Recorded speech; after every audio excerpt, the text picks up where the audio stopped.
Om Shanti. Om Shanti. Good morning. आज विशेष हमको आप सबसे मुलाकात करने का मौका मिला है, क्योंकि डॉक्टर निर्मला के निमित्त हम अभी फर्स्ट एनिवर्सरी मनाए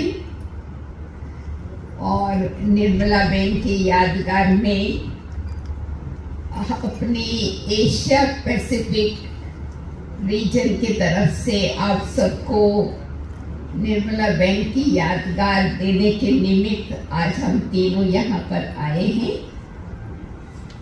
वैसे तो हर एक ब्राह्मण परिवार में निर्मला बहन की विशेषता सब जानते हैं। मुझे भी दीदी के संपर्क में आने का चांस जब मैं ऑस्ट्रेलिया में गई थी तब से बहुत नज़दीक से उनके साथ सेवा करने का और रहने का चांस मिला था।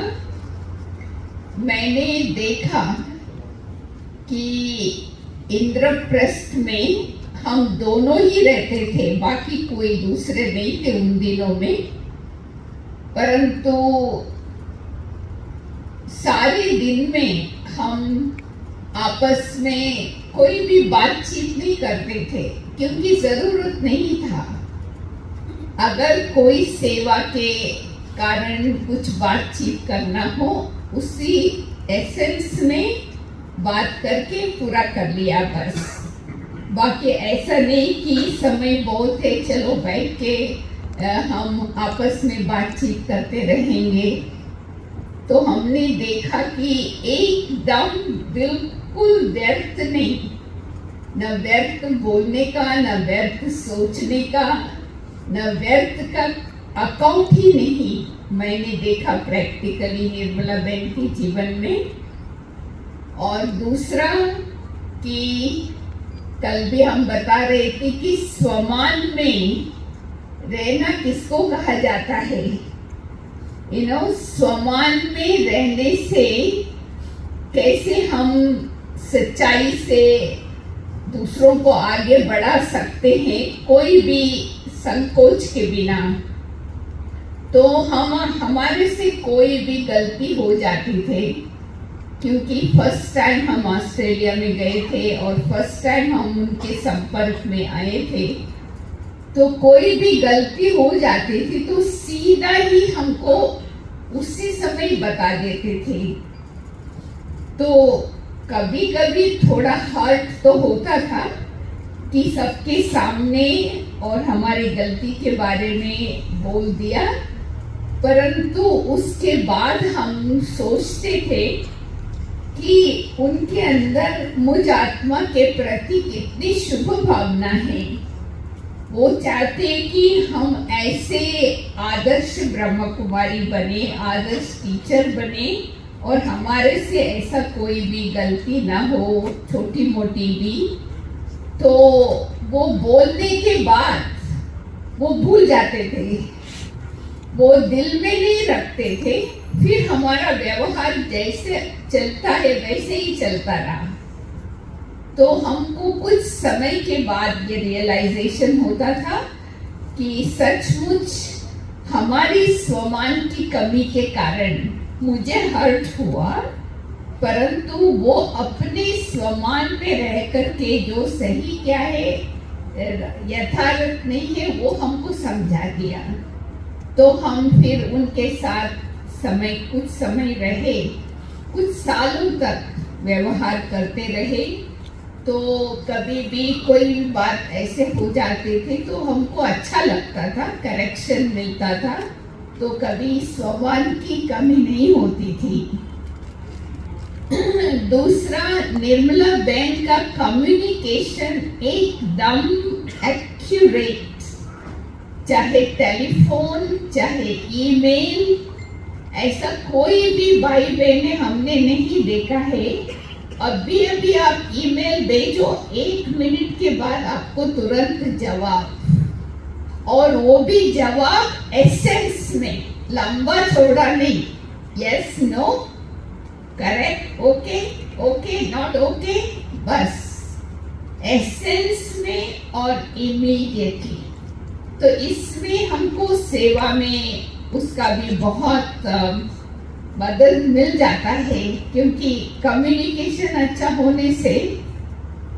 और जैसे बाबा ने निर्मला बहन को टाइटल दिया निर्मल आश्रम, और साकार मुरली में बाबा ने कहा भी था कि ये बच्ची कभी भी किसी का अवगुण नहीं देखते, न अवगुण वर्णन करते हैं, न किसी का अवगुण चित्त पर रखते हैं। इसलिए बाबा ने उनका नाम दिया था निर्मल आश्रम, एकदम साफ दिल वाले।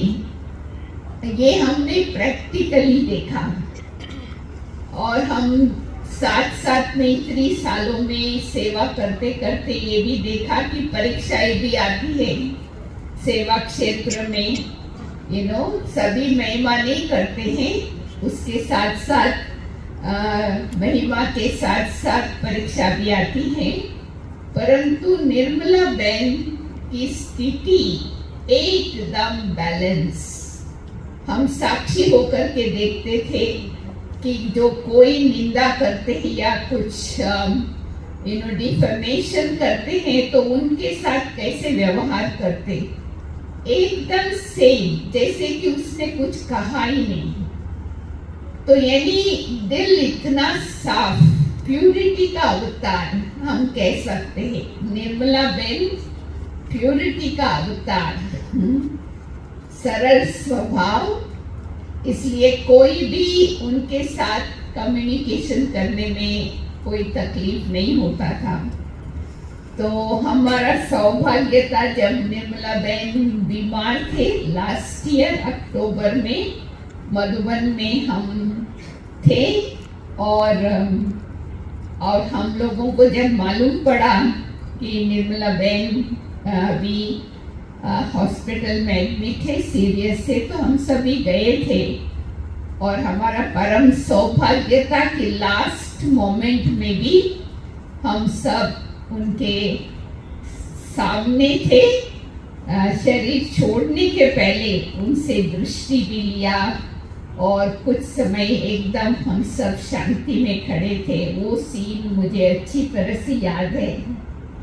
तो मैं समझती हूँ ब्राह्मण परिवार निर्मला बहन के याद में 3 शब्द याद रख सकते हैं।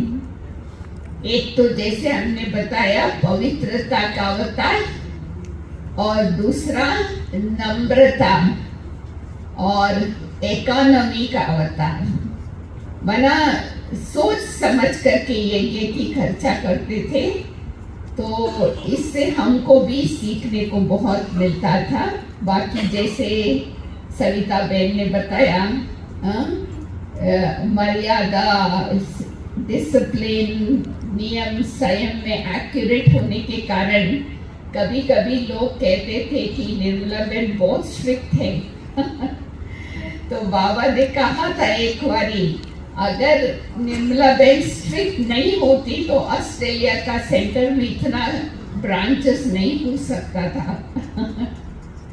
तो लॉ और लॉ का बैलेंस, ये भी प्रैक्टिकली हम लोगों ने देखा।